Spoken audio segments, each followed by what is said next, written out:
களம் வந்து திமுகவுக்கு சாதகமாக தான் இருக்கு. வரக்கூடிய கருத்து கணிப்புகளை வச்சு பார்க்குறப்ப,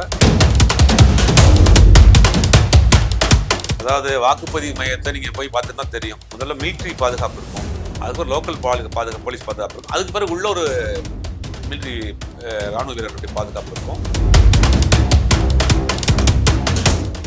யாருக்கு இந்த ராஜா வந்து யாரை அழிக்கிறது சந்திரசிம்மா யாகம் பண்ணாரு? பெரியார் அழிக்க பண்ணாரு. இறந்து போனது யாரோ ராஜா பண்ணாரு.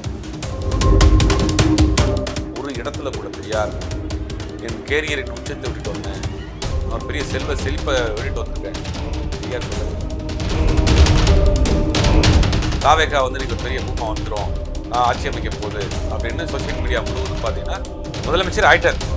போட்டுட்டு வந்தவங்க சொல்ற கருத்து கணிப்பை விட பூத்துல உட்கார்ந்தவங்கிட்ட வாங்குற டேட்டாஸ் வந்து நமக்கு ஓரளவுக்கு மேட்ச் ஆகும். அதற்கு பிறகு கன்வின்ஸ் பண்ணி கொண்டு வந்த ஓட்டு, தபால் ஓட்டு, இதெல்லாம் கால்குலேட் பண்ணி பார்க்குறப்ப நியர் 1 கோடி ஓட்டை தாவேக்கா வாங்குது. திமுக வேணாங்கிற போடக்கூடிய வாக்குகளை அதிமுக பிரிச்சுக்கிறது, டிவிக்கே பிரிச்சுக்கிறாங்க. மற்ற கட்சி நாம் தமிழராக இருக்கட்டும், இந்த 3வது அயன் சசிகலா ராமதாஸ் அவங்க ஒரு அணி வச்சுருக்கிறாங்க, அந்த அணியாக இருக்கட்டும், இவங்க எல்லாம் பிரிச்சுக்கிறாங்க. இப்போ நீங்கள் அங்கே ஓட்டு போடக்கூடியவங்க வந்து கட்சி, சின்னம், ஜாதி, மதம், பணம், வேட்பாளருடைய தனிப்பட்ட செல்வாக்கு, இதெல்லாம் இருக்கு. நந்தகுமாரை பொறுத்த வரைக்கும் அவர் தனிப்பட்ட செல்வாக்கு வச்சுருக்கு. ஆத்தூர்ல போனோம் ஐம்பெரிய சார் 5 முறை ஜெயிச்சிருக்காரு. அவர் தனிப்பட்ட செல்வாக்கு. ஒரு ஜாதி மதங்கள் வயசு வித்தியாசம் பார்க்காம அவருக்கு போடுவாங்க. அந்த சாதி சங்கங்கள்ல கூப்பிட்டு பேசுறது, அந்த மத ரீதியான இடங்கள்ல கூப்பிட்டு பேசுறது, அந்த கம்யூனிட்டி வைஸா இருக்கக்கூடிய அந்த சங்கங்கள்ல பேசுறது, வேட்பாளர் தனிப்பட்ட செல்வாக்கு, வேட்பாளருடைய ப்ரீவியஸ் ரெக்கார்டு, இதெல்லாம் உட்பட்டாங்க. அதிமுக வேட்பாளரை போட்டிருக்காங்க, அதிமுக நிர்வாகியாக இருந்த ஒரு வேட்பாளரை போட்டாங்க. அதெல்லாம் வந்து என்ன ஆகுதுன்னா அது வந்து பெருசாக அங்கே வந்து போட்டாங்க. இதெல்லாம் வந்து அவங்களுக்கு ஒரு பெரிய ஓட்ட கன்வென்ஷன் ஆகும். 1,30,00,000 பேர் மாதம் 1000 வருஷத்துக்கு 12,000 அவங்களுக்கு என்ன சொல்கிறாங்கன்னா, அடுத்த மாதம் எனக்கு 2,000 தரணும், ஜூன் மாதம் ஆச்சுன்னா 2,000 வந்து டிசி இஎம்ஐ ஏசி வாங்கிருக்கீங்க, எப்படி மாதம் அதான் அடுத்து ஸ்டாலின் வந்துடுவார்ல, 2,000 கொடுப்பார்ல, நான் 1000 இஎம்ஐ கட்சி 1000 நான் செலவு வச்சுருவேன். அந்த காலகட்டங்களில் அங்கே ராயப்பேட்டையில் ஒரு வயதான பெரியவர் இருந்தார். அவருடைய முழு கட்டுப்பாட்டில் தான் விஜய் இருந்தார். வாரம் ஒரு முறை வருவார், அவர் சொல்றதான் கேட்பாரு. சில கதைகள் அவர் சொல்லி தான் செலக்டே பண்ணார். நான் சொல்லுவேன், மக்களுக்கு நல்லது பண்றதுக்கு அரசியலுக்கு வாங்கடா, கொள்ளை அடிக்கிறது கொலை பண்றதுக்கு கூட அரசியல். வணக்கம். வணக்கம். எப்படி இருக்கீங்க? நல்லா இருக்கேன். ரொம்ப நாள் ஆச்சுன்னு நினைக்கிறேன். எப்படி போயிட்டு இருக்கு தமிழோட அரசியல் களம் பரபரப்பா போயிட்டு இருக்கு. வெயில் களம் கடுமையான, சூரியன் சுட்டெரிக்கிறது. தேர்தல் களமும் ரொம்ப கடுமையாக தான் இருக்கு. எக்ஸிட் போல்லாம் வந்துருச்சு, அது பார்த்துட்டு இருக்கிறோம் என்ன வந்திருக்கு அப்படிங்கிறது. களம் வந்து திமுகவுக்கு சாதகமாக தான் இருக்கு. வரக்கூடிய கருத்து கணிப்புகளை வச்சு பார்க்குறப்ப கருத்து கணிப்புகளை மட்டும் நம்ம நம்பலை. இப்போ நம்ம ஒரு நிறைய தொலைக்காட்சி வாதங்களில் பேசுகிறோம், யூடியூப்ல பேசுகிறோம், நம்ம ஒரு தரவுகள் வேணும் அப்படிங்கிறதுக்காக நம்ம ஒரு சர்வே பண்ணோம். நம்ம தெரிஞ்ச சர்க்கிள் நண்பர்களை வச்சு, அப்புறம் ஏரியாவில் இருக்கக்கூடிய ரிப்போர்ட்டர்ஸ் ஃப்ரெண்ட்ஸை வச்சு அந்த மாதிரி ஒரு சர்வே பண்ணோம். பூத் லெவல் சர்வேங்கிறது ஓரளவுக்கு ஒர்க் அவுட் ஆகும். தமிழ்நாடு முழுவதும் கிட்டத்தட்ட ஒரு 75,000 பூத் இருக்கு. 75,000 பூத்தில் ஆவரேஜா எவ்வளோ ஓட்டு போலிங்காக இருக்கு, என்ன ஏஜ் பெர்சன்டேஜில் போலிங்காக இருக்கு, அந்த ஓட்டெலாம் எப்படி கன்வெர்ட் ஆயிருக்கு அப்படின்னு நம்ம சர்வே பண்ணோம். அப்போ அப்படி பார்க்குறப்ப இன்னைக்கு எல்லாரும் பயந்துகிட்டு இருக்கக்கூடிய ஒரு விஷயம் என்னன்னா, தாவேகா வந்து இன்னைக்கு ஒரு பெரிய பூமா வந்துடும், ஆட்சி அமைக்க போகுது அப்படின்னு சோசியல் மீடியா முழுவதும் பார்த்தீங்கன்னா ஒரு முதலமைச்சர் ஆயிட்டார். ஜோசப் விஜய் முதலமைச்சராகி பதவி ஏற்று அவர் முதலமைச்சராக இருந்துட்டு இருக்கிறாரு. நம்மளும் கூட பெரிய ஹைப்பா இருக்கேன்னு சொல்லி உள்ள போய் விசாரிக்கிறப்ப என்ன நடக்குதுன்னா, ஒரு பூத்துக்கு மினிமம் 100 ஓட்டு. இப்ப அந்த அந்த அந்த நம்பர்ஸ்லாம் நம்ம எடுத்தோம். இப்ப பூத்துல எடுக்கிற கருத்து இங்க போட்டுட்டு வந்தவங்க சொல்ற கருத்து கணிப்பை விட பூத்துல உட்கார்ந்தவங்கிட்ட வாங்குற டேட்டாஸ் வந்து நமக்கு ஓரளவுக்கு மேட்ச் ஆகும். இப்ப இந்த தெருவில் இருக்கிறாருன்னா, தெருவில் இருக்கக்கூடிய 100 பேர்ல ஒருத்தர் தான் பூத்துல இருப்பார். ஒரு அதிமுக காரர் இருப்பாரு, ஒரு திமுக காரர் இருப்பாரு, ஒரு டிவிகே காரர் இருப்பாரு அந்த பூத்துல. இப்ப அவங்களுக்கு தெரிஞ்சிடும் இந்த தெருவில் 100 பேர்ல எத்தனை பேர் திமுக போடுறான், எத்தனை பேர் அதிமுக போடுறான், எத்தனை பேர் டிவிகேக்கு போறான், எத்தனை பேர் நாம் தமிழருக்கு போறாங்கிறது அவங்களுக்கு தெரிஞ்சிடும். இப்ப அந்த சர்வே நம்ம எடுத்தோம். அப்படி பாக்குறப்ப ஒரு பூத்துல வந்து 30 ஓட்டு விழுந்திருக்கலாம், 100 இடத்துல 100 பூத்துல 100 ஓட்டு இருக்கிற இடத்துல 20 ஓட்டு விழுந்திருக்கலாம், 10 ஓட்டு விழுந்திருக்கலாம், 5 ஓட்டு விழுந்திருக்கலாம், சில இடத்துல 50 ஓட்டு விழுந்திருக்கலாம், சிலது ஒண்ணுமே விழுகாம போயிருக்கலாம் ஒரு சில பூத்துல. அப்படின்னு ஆவரேஜா எடுக்கிறப்ப ஒரு பூத்துக்கு 100 ஓட்டு அப்படின்னு பாக்குறப்ப 75 லட்சம் ஓட்டு அப்படிங்கிறத அவங்க சரடாக வாங்குறாங்க. அதற்கு பிறகு கன்வின்ஸ் பண்ணி கொண்டு வந்த ஓட்டு, தபால் ஓட்டு, இதெல்லாம் கால்குலேட் பண்ணி பார்க்குறப்ப நியர் 1 கோடி ஓட்டை தாவேக்கா வாங்குது. அதில் மாற்று கருத்தே கிடையாது. எனக்கு தெரிஞ்சு அதில் அதிகமாக தான் போகிறதுக்கு வாய்ப்பு இருக்குது. அதை கூட 1, 10, 1, 20 தான் போக வாய்ப்பு. 1 கோடி ஓட்டு வாங்குறாங்க. ஆவரேஜ் 20% அப்படின்னு பார்க்குறப்ப அதிமுக ஓட்டையும், திமுக ஓட்டையும், பாமக ஓட்டையும், பாஜக ஓட்டையும் எல்லா ஓட்டையும் பிரிக்கிறது. இப்போ என்ன கால்குலேஷன் அப்படின்னா 45-48% இருக்கிற திமுக வந்து 10% எடுக்குது. ஓகேவா? அப்படி எடுத்தா திமுக வந்து 37-38% நிக்குது. ஆல்ரெடி ரொம்ப பலகீனமா இருக்கக்கூடிய அதிமுக வந்து ஒரு 10-12% எடுக்குது. அது அங்க ஒன்றும் பலகீனமா போகுது. என்னையும் எடுத்து கூட்டி போட்டு பார்த்தாலுமே இவர் 30% கிராஸ் பண்ணாதான் விஜய் ஆள் வந்து வெற்றி பெற முடியும். அதிமுக ஒரு 20%, விஜய் அதிகபட்சம் ஒரு 25%, 45%. திமுக 30-35 வாங்கினா இந்த 35% வாங்குறவங்க தான் வெற்றி பெற முடியும். ஓகே. அப்படி வாக்குகள், அதாவது எதிர்ப்பு வாக்குகள் ரெண்டா பிரிச்சுக்கிறாங்க. ரெண்டா இல்ல 3 நாளா பிரிச்சுக்கிறாங்க. திமுக வேணாங்கிற போடக்கூடிய வாக்குகளை அதிமுக பிரிச்சுக்கிறது, டிவிக்கே பிரிச்சுக்கிறாங்க. மற்ற கட்சி நாம் தமிழராக இருக்கட்டும், இந்த 3வது அயன் சசிகலா ராமதாஸ் அவங்க ஒரு அணி வச்சிருக்கிறாங்க, அந்த அணியா இருக்கட்டும், இவங்க எல்லாம் பிரிச்சுக்கிறாங்க. அப்படி பார்த்தாலுமே விஜய் வந்து நீங்க வந்து அந்த 35% கிராஸ் பண்றது சென்னையில மட்டும்தான். கிட்டத்தட்ட சென்னையில மட்டும்தான் நம்ம பாக்குறோம் இல்லையா, சோசியல் மீடியாவில் பாக்குறோம் இல்லையா, இது எல்லாமே சென்னையில் நடக்கக்கூடிய விஷயம் மட்டும்தான். ரூரல்ல சென்னையை தாண்டி நீங்க திருத்தணிக்கு போயிட்டீங்கன்னா அங்க களம் வேற. இப்ப நீங்க அங்க ஓட்டு போடக்கூடியவங்க வந்து கட்சி, சின்னம், ஜாதி, மதம், பணம், வேட்பாளருடைய தனிப்பட்ட செல்வாக்கு இதெல்லாம் இருக்கு. எல்லாருமே விஜய் முகத்தை பார்த்துட்டு ஓட்டு போட மாட்டாங்க. இத்தனை ஃபேக்டர் இருக்கு. நீங்க ஒரு ஒரு ஏரியாவில் போனாங்கன்னா அவர் தனிப்பட்ட செல்வாக்குல இருப்பார். திமுக அதிமுக அவர் அசைச்சுக்கவே முடியாது. வனக்கடிக்கு போனீங்கன்னா நந்தகுமாரை பொறுத்த வரைக்கும் அவர் தனிப்பட்ட செல்வாக்குல வச்சிருக்காரு. ஆத்தூர்ல போனா பெரியசாமி 5 முறை ஜெயிச்சிருக்காரு. அவர் தனிப்பட்ட செல்வாக்கு. அவர் ஜாதி மதங்கள் வயசு வித்தியாசம் பார்க்காம அவருக்கு போடுவாங்க. இந்த பக்கம் போனீங்கன்னா எஸ்பி வேலுமணி தொண்டாமுத்தூர்ல அதிமுக, அவர் தனிப்பட்ட ஒரு செல்வாக்கு. விராலிமலை விஜயபாஸ்கர். இங்கெல்லாம் வந்து எந்த கட்சியுமே எடுபடாது. அங்க டஃப் ஃபைட் வந்து திமுக அதிமுக தான் இருக்கும். அங்க 3ஆம் 4ஆம் இடத்துல தான் டிவிக்கு இருக்கும். இதெல்லாம் தெரியாம சென்னையில மட்டும் வந்து நீங்க பாத்தீங்கன்னா மெட்ரோபாலிட்டன் சிட்டி, இங்க வேட்பாளர் முகத்தை பார்க்க மாட்டாங்க. இங்க வேட்பாளர் என்ன சாதின்னு பார்க்க மாட்டாங்க. சென்னையில தான் பிரிச்சுக்கு இது. நீங்க சென்னையில் இருக்கக்கூடிய இந்த வேட்பாளர் நீங்க எந்த தொகுதியில வந்திருப்பீங்க, அண்ணா நகர்லயோ, ஆவடியிலயோ, அம்பத்தூர்லயோ, அந்த தொகுதி வேட்பாளர் என்ன ஜாதின்னு தெரியுமா உங்களுக்கு? அந்த தொகுதி வேட்பாளர் இது வரைக்கும் பார்த்துருக்கீங்களா? கிடையாது. பணம் இங்க பற்றிய பற்றுவாடாவும் இங்க நடக்காது. சென்னை மாதிரி மெட்ரோபால் ஒரு சில இடங்கள் நடக்கும், பெருசா நடக்கும். அதெல்லாம் வந்து சென்னையில வந்து அந்த மாதிரியான விஷயங்கள் எடுபடாது. ஆனா சென்னையை தாண்டிட்டீங்கன்னா இது எல்லாமே இருக்கும். அந்தந்த சாதி சங்கங்கள்ல கூப்பிட்டு பேசுறது, அந்த மத ரீதியான இடங்கள்ல கூப்பிட்டு பேசுறது, அந்த கம்யூனிட்டி வைஸா இருக்கக்கூடிய அந்த சங்கங்கள்ல பேசுறது, வேட்பாளர் தனிப்பட்ட செல்வாக்கு, வேட்பாளருடைய ப்ரீவியஸ் ரெக்கார்டு, இதெல்லாம் ஒர்க் அவுட் ஆகும். இதெல்லாம் வந்து நீங்க தாண்டி தான் வரணும். டிவிகேல வேட்பாளரை பார்த்தா பெரிய வேட்பாளருடைய ஒரு 10 வேட்பாளர்கள் நம்ம சொல்லலாம். கொஞ்சம் அவங்க தனிப்பட்ட செல்வாக்கு இருக்க வேட்பாளர் 10 கூட வராது. விஜய், செங்கோட்டையன், அப்புறம் கொஞ்ச நாள் வேலை பார்த்துட்டு இருக்கக்கூடிய டாக்டர் பிரபு, அப்புறம் ஒரு 5-6 பேர்னு வச்சுங்களேன். இந்த மாதிரி லிஸ்ட் போட்டாலும் வருவாங்க. இவங்களை மட்டும் தான் நமக்கு வேலை பார்த்துருக்காங்கன்னு தெரியும். மீதி எல்லாம் வந்து கிட்டத்தட்ட 100-120 வேட்பாளர் வெளியில் கட்சியிலிருந்து வந்திருக்காங்க. அதிமுக வேட்பாளரை போட்டிருக்காங்க. அதிமுக நிர்வாகியா இருந்த ஒரு வேட்பாளரை போட்டிருக்காங்க. அதெல்லாம் வந்து என்ன ஆகுதுன்னா அது வந்து ஒரு பெருசா அங்க வந்து ஒர்க் அவுட் ஆகாது. அப்படிங்கும் போது கிரவுண்ட் ரியாலிட்டி நம்ம நேரடியாக எடுத்த சர்வேஸ் நம்ம வந்து நம்ம பார்க்கணுங்கிறதுக்காகவே பேசணுங்கிற இவ்வளவு ஹைப் ஓடிட்டு இருக்கே சோசியல் மீடியாவில், உண்மையிலே என்னதையா நடக்குது அப்படின்னு நம்ம தேர்தல் முடிந்ததுக்கு பிறகு ஒரு 3-4 நாட்கள் zonal wise north, south, east, கொங்குன்னு வரிசையாக எல்லா பக்கமும் ரேண்டமா நம்ம எடுத்த சர்வேஸில் வந்த சாம்பிள்ஸில் வந்த ரிப்போர்ட்டில், அது மட்டும் இல்லாமல் அங்கே இருக்கக்கூடிய பகுதியில் இருக்கக்கூடிய எல்லா கட்சி நிர்வாகிகள்ட்டையும் பேசின வாங்கின ஒப்பீனியன் எல்லாத்தையும் வச்சு பார்க்குறப்ப ரூரலில் வந்து 20% விஜய் வாங்குறாரு. சிட்டியில் 25-30% வரைக்கும் திமுகவுக்கு நெக் டு நெக் நிற்கிறாரு. இங்கே சென்னையை பொறுத்த வரைக்கும் அதிமுக 3ஆம் இடத்துல இருக்கு. ஓகே, இதுதான் ஃபேக்ட். நம்ம சோசியல் மீடியாவில் பார்க்கறது சென்னையுடைய ஹைப்பு. சென்னையை தாண்டி ஒரு உலகம் இருக்கு, சென்னையை தாண்டி ஒரு வாக்காளர் இருக்காங்க அப்படிங்கிறதெல்லாம் தெரியல. நீங்க ரூரல்ல போறப்ப டிஎம்கே உடைய அந்த ஸ்கீம்ஸ் திட்டங்கள் பெரிய அளவில் ஒர்க் அவுட் ஆகுது.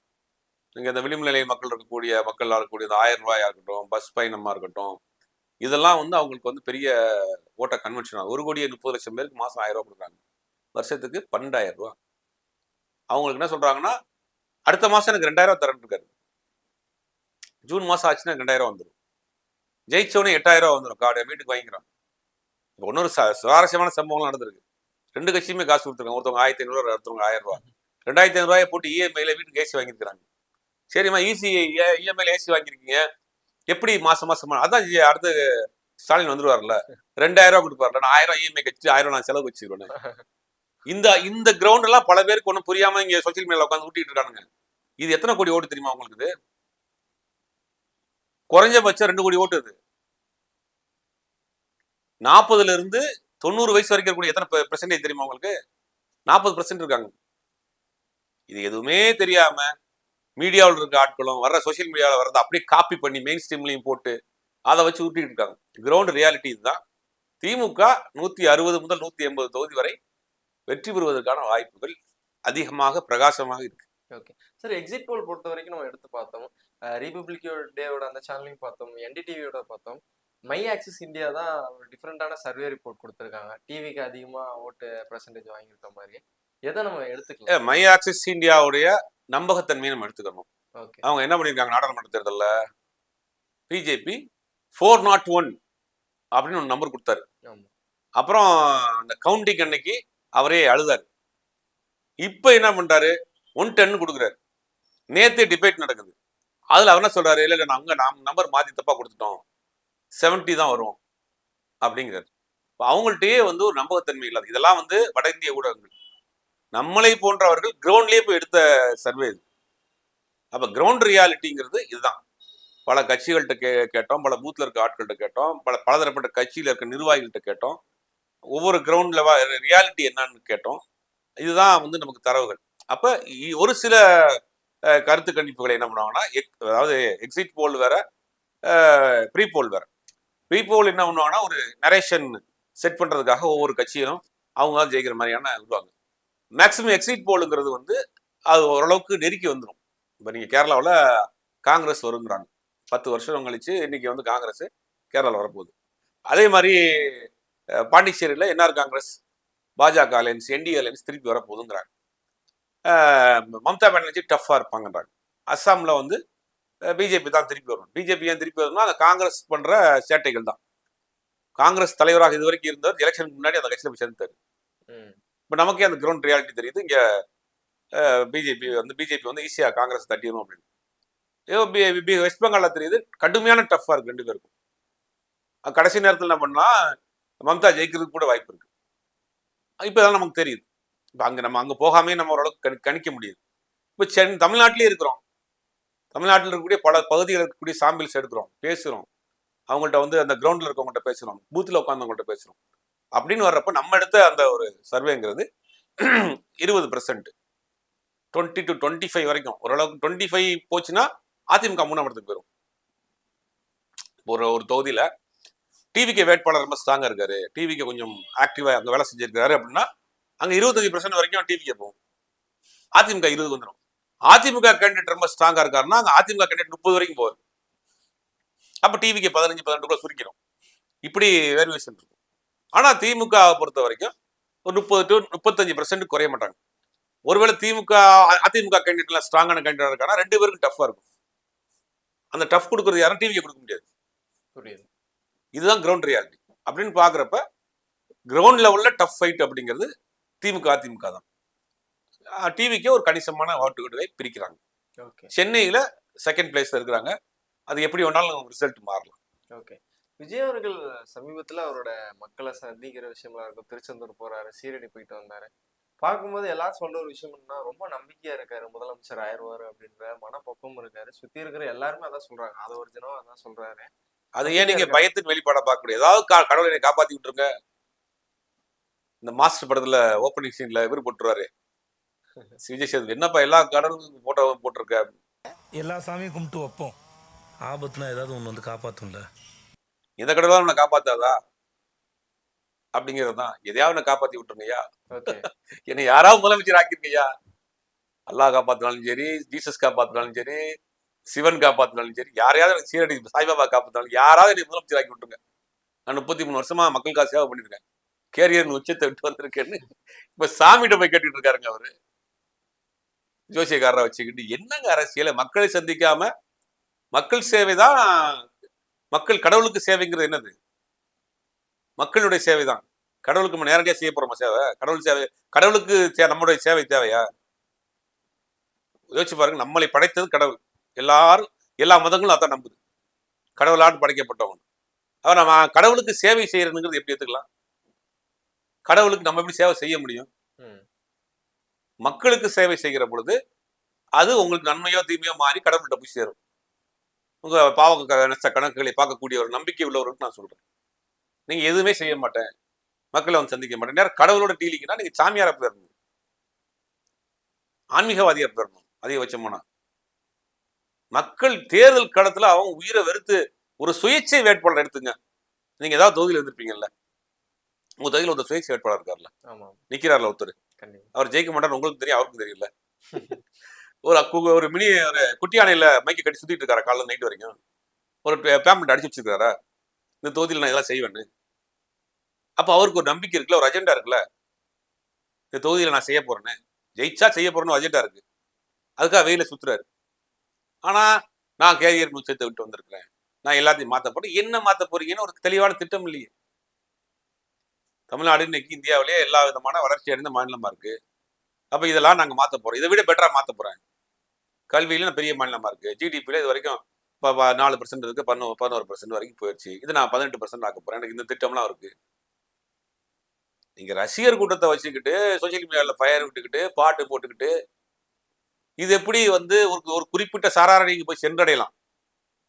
அந்த அந்த ஆடியன்ஸ்க்கு அவங்களுக்கு பிடிக்கும், ஆனா பெரும்பாலானவர்கள் ஏத்துக்கணும்ல. அப்ப நீங்க ஆக்கப்பூர்வமான ஒரு விஷய திட்டங்களை சொல்லணும்ல. சரி, அந்த உங்களுக்கு பின்னாடி வந்த ரசிகர்களையாவது நீங்க வந்து அரசியல் படுத்திருக்கீங்களா? என்ன அரசியல் படுத்திருக்கீங்க? ஒன்னே காணும். அவங்ககிட்ட போய் சின்ன பிள்ளைகிட்ட போய் நீ வந்து வீட்டுல அடம்புடி சாக்லேட் வாங்கி கேளு, இது அரசியலா? சின்ன பிள்ளை திருப்பி கேட்காது நீ என்ன செய்ய போறன்னு. நீ பெரிய ஆள்கிட்ட போய் கேளுது, இது அண்ணா எனக்கு ஓட்டு போடுங்கண்ணா, என் 50-60 வயசு இருக்கக்கூடிய அண்ணன்கிட்ட கேட்கறேன், 40 வயசு இருக்கிற தம்பிகிட்ட கேட்கறேன், நான் எல்லாத்தையும் மாத்த போறேன், நான் ஓட்டு போடுன்னு கேட்டா அவன் திருப்பி கேட்பான், என்னத்தை மாத்த போற? கல்வியில எடுத்த மாத்த போற, பொருளாதாரத்தை எடுத்து மாத்த போற, அதுக்கு என்ன உன்ட்ட திட்டம் இருக்குன்னு கேட்பான். குழந்தைகிட்ட கேட்டா அது திருப்பி கேட்காதுல. அப்படின்றதுனால குழந்தைய கேட்டு விட்டு குழந்தைய நீங்க வந்து அடம்பிடிங்க, அழுங்க அப்படின்னு ஒரு அரசியலை பண்றாரு.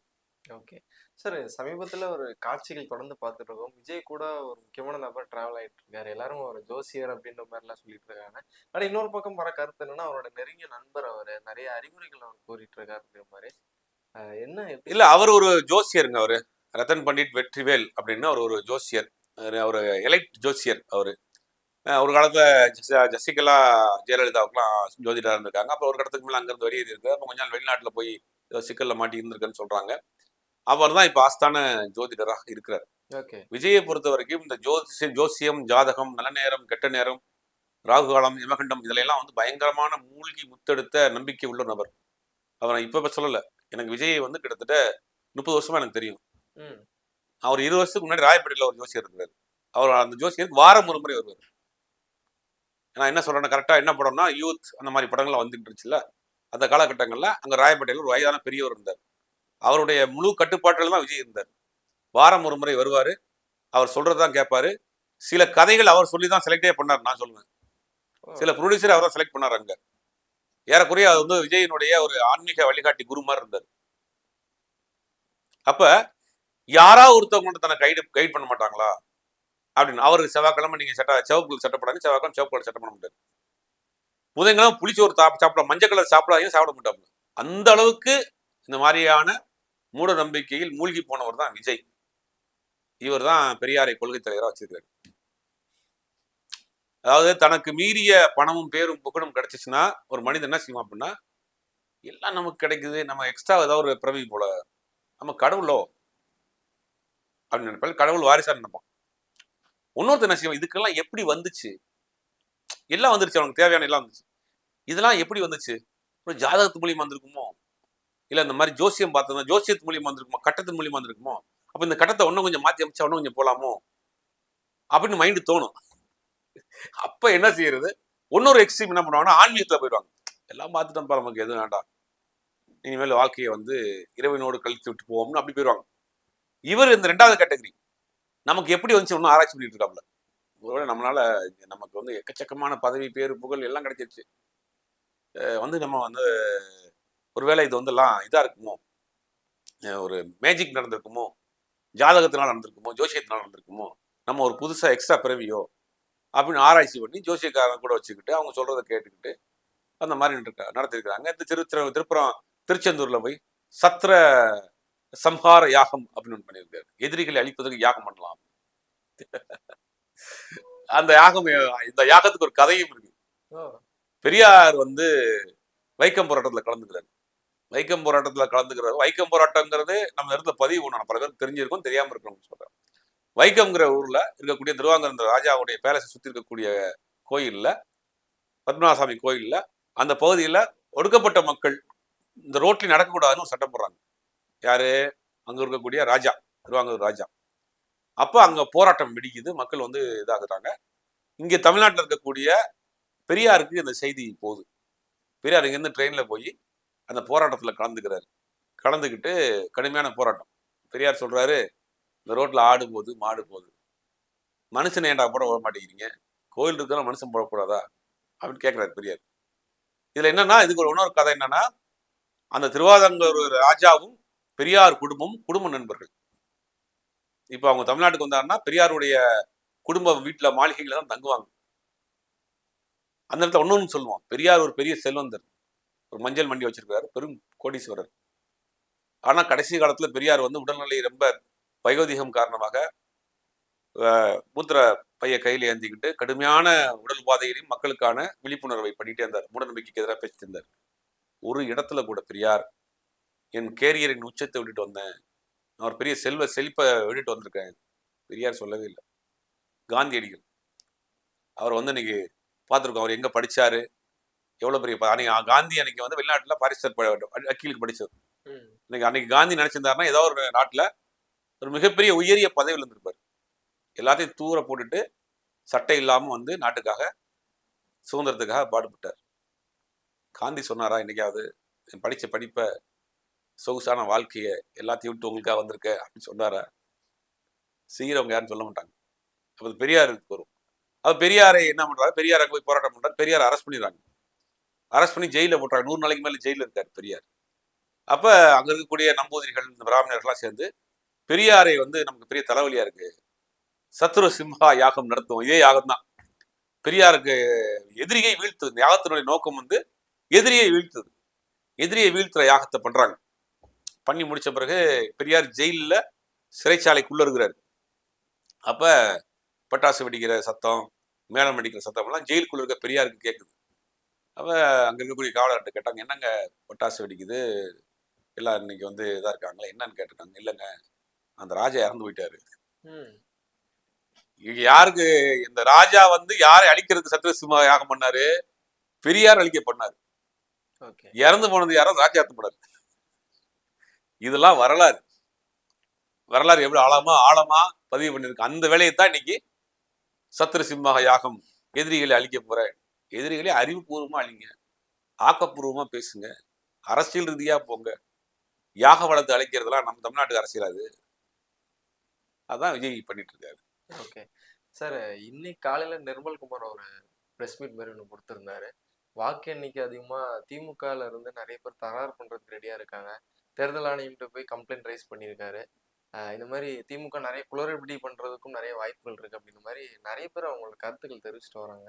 எப்படி பாக்குறீங்க சார்? அதாவது வாக்குப்பதிவு மையத்தை நீங்க போய் பார்த்துட்டு தான் தெரியும். முதல்ல மிலிட்ரி பாதுகாப்பு இருக்கும், அதுக்கு லோக்கல் பாதுகாப்பு, போலீஸ் பாதுகாப்பு இருக்கும், அதுக்கு பிறகு உள்ள ஒரு மிலிட்ரி ராணுவ வீரர்களுடைய பாதுகாப்பு இருக்கும். அத்தனை டேபிளுக்கு முன்னாடி சிசிடிவி கேமரா இருக்கும். சிசிடிவி கேமரா வேட்பாளர் அங்கிருந்து கண்காணிக்கலாம். அத்தனை வேட்பாளரும் அங்க இருப்பாங்க. ஒரு காலத்துல நீங்க வந்து பேலட் பேப்பர்ல போடுறப்ப நீங்க சொல்ற மாதிரி மாத்தி போடலாம், இழிச்சு போடலாம், அந்த மாதிரி நடக்கும். இப்பெல்லாம் அந்த மாதிரி நடக்கிறதுக்கான வாய்ப்பே இல்லை. எல்லாமே ஓப்பனா இருக்கு. நம்ம லைவா உட்காந்து அந்த ஆப்ல இருந்து பார்க்கலாம் எவ்வளவு பாக்ஸ் ஓபன் பண்றாங்க, எவ்வளவு விழுந்திருக்குன்னு. அப்ப இவர்களுக்கு தோல்விக்கான காரணத்தை தேட ஆரம்பிச்சிட்டாங்க. கடைசி நேரத்துல வந்து எங்களை கிள்ளி வச்சுட்டாங்க, அடிச்சு வச்சுட்டாங்க, எங்க ஓட்டை கிழிச்சு விட்டாங்க, பெட்டியை மாத்திட்டாங்கன்னு அவங்க காரணத்தை தேட ஆரம்பிச்சிட்டாங்கன்னு வச்சுக்கணும். அவ்வளவுதான். ஏன் அதிமுக ஏன் சொல்லல? பெரிய கட்சி, எதிர்கட்சி தானே, அங்க பூத்துல ஆள் இருக்காங்கல்ல, ஏன் அதிமுக சொல்லல? பாஜக ஏன் சொல்லல? நாம் தமிழர் ஏன் சொல்ல? அவங்களுக்கு யதார்த்தம் தெரியும். பல தேர்தலை பார்த்தவங்க. இவங்க தேர்தலை பார்க்காதவங்க. அதனால அப்படி நடந்துருமோ, இப்படி நடந்துருமோ அப்படின்னு ஒரு ஒரு கற்பனை. அதே நேரத்துல தேர்தல் தோல்வியை இப்படி மடைமாற்றுவதற்கான ஒரு காரணத்தை தேடிக்கிட்டு இருக்காங்க. Okay sir. தொடர்ந்து மே 4 வரப்போகுது. சீக்கிரமா அந்த தேர்தல் நாளுக்கு தான் வெயிட் பண்ணிட்டு இருக்காங்க மக்கள்.